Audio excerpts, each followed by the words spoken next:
My husband secretly sent money to his ex while I paid all our bills.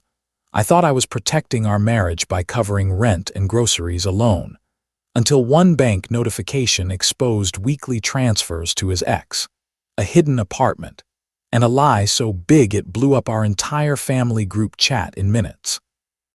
Original post, it started with a bank notification I almost ignored. I was standing in our tiny kitchen in Austin, Texas, half awake, trying to figure out how we were going to stretch $42 until payday when my phone buzzed. Transfer completed, $500 sent to Ava R. My husband, Jason, was still asleep in the bedroom, and I just stood there staring at the screen like it didn't belong to my life. Ava R., I knew that name. Jason's ex-girlfriend from college, the one he always said was just someone from the past whenever I brought her up. I walked into the bedroom quietly and checked his phone on the nightstand. I didn't even feel guilty. That's how fast confusion turned into survival mode. There it was, a recurring transfer. Every Friday, $500, sometimes $300. Always the same name, Ava R. My hands started shaking, but I didn't wake him up. Not yet. Because what made no sense wasn't just the money. It was that I was the one paying everything else. Rent, $1,450. Electricity, overdue. Groceries, my debit card. Wi-Fi, my card.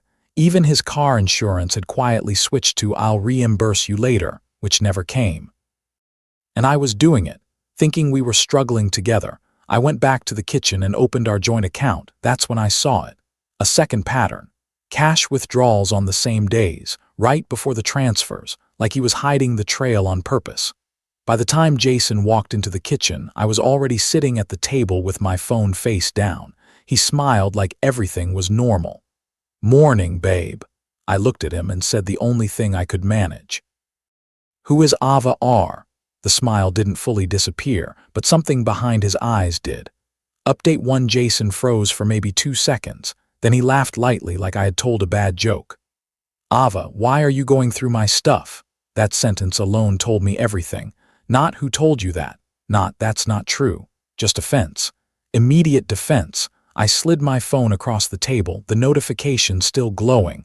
He didn't pick it up right away. Instead, he said, "You're stressing over nothing. She owes me money."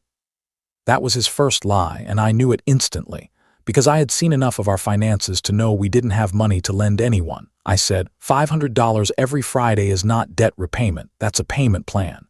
He rubbed his face and leaned back. "She's going through a hard time." And there it was, the soft emotional shield, the kind that makes you feel guilty for even asking. I stood up, walked to the bedroom, and grabbed the folder where I kept our bills. He followed me, suddenly louder. "You're acting crazy over this." That word hit harder than the transfers. Crazy. Because I wasn't yelling, I wasn't accusing. I was just finally seeing. I opened the folder and laid everything on the bed. Rent receipts, utility notices, grocery breakdowns, my overtime schedule from the clinic where I worked double shifts as a physical therapy assistant. Then I looked at him. "I paid everything this month, again, while you sent your ex almost $2,000. Silence. Then his phone buzzed. A message preview popped up. "Ava, did she find out?" I saw it. He saw me see it. And that's when his face changed completely. Not guilt, fear. Update 2. Jason grabbed his phone so fast it knocked the folder off the bed. "I can explain," he said immediately. But he didn't explain. He started rearranging the truth. "Ava and it's complicated. She's not just an ex. She helped me when I was broke years ago. I owe her." I laughed once, because I had heard that exact phrase before, from men who were still emotionally tied to someone else but didn't want to admit it. I said, "You owe her $500 every Friday for months." He didn't answer. Instead, he said, "You don't understand what she's been through." That was the second shift, because now I wasn't just being lied to, I was being compared. He was choosing her struggle over my reality. My phone buzzed again. Unknown number. I answered without thinking, a woman's voice. "You're Jason's wife, right?" I stepped outside the bedroom. "Who is this?" A pause. Then, "This is Ava." Jason was still talking inside the room, trying to justify something I wasn't even listening to anymore. Ava continued, "He told me you two were separated." My stomach dropped. I said, "We live together." Silence on the other end. Then she said something that changed everything. "He said the apartment is just temporary until you move out." I looked back at Jason. He wasn't looking at me. He was typing, fast, like he was trying to control two stories at once. I walked back into the room and held the phone up. "He told her we're separated," Jason finally snapped, "because you don't understand the pressure I'm under." That was the truth slipping out, not about Ava, about him. He wasn't confused, he was managing two lives, and I was the obstacle. Then the final piece arrived. Ava texted me again, a screenshot, a lease agreement. Jason and Ava, signed for a one-bedroom apartment downtown, move-in date next month. I felt something go very cold inside me, not heartbreak, clarity. Because now the money made sense. The withdrawals, the secrecy, the urgency. I said quietly, "So while I was paying rent here, you were building a life with her." Jason didn't deny it. He just said, "It wasn't supposed to be like this." That sentence broke whatever was left of my patience. Final update. I didn't scream. I didn't throw anything. I just walked out of the bedroom, sat at the kitchen table, and opened our shared banking app. Jason followed me, now panicking. "Don't do anything stupid." That line almost made me laugh again. I said, "Stupid was paying our rent while you funded your exit plan." I froze the joint account, right there in front of him. His face went pale instantly. "What did you do?"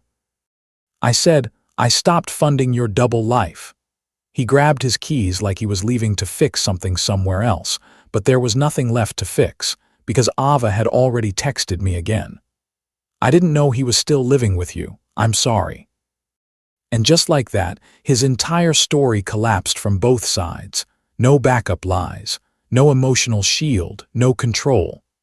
Jason left that night, not dramatically, just quietly, like someone who finally got caught living a life that was never going to work. 2 days later, his sister called me. She said, "We didn't know he was doing all this." I believed her, because I didn't know either. I stayed in the apartment alone for the first time in years. It felt strange at first, too quiet, too real. But also lighter, because for the first time I wasn't carrying someone who was secretly walking away while still holding my hand. Jason texted once. "I messed up." I didn't reply, because what do you even say to someone who didn't just cheat? He planned his escape while you were paying the bill for the life he was leaving. And now I know something I wish I had learned earlier. Love isn't just about who stays. It's about who isn't secretly building an exit while you're building a future. If you've ever been betrayed by someone you were still taking care of, tell me your thoughts in the comments. And if you want more stories like this, like and subscribe so you don't miss the next one.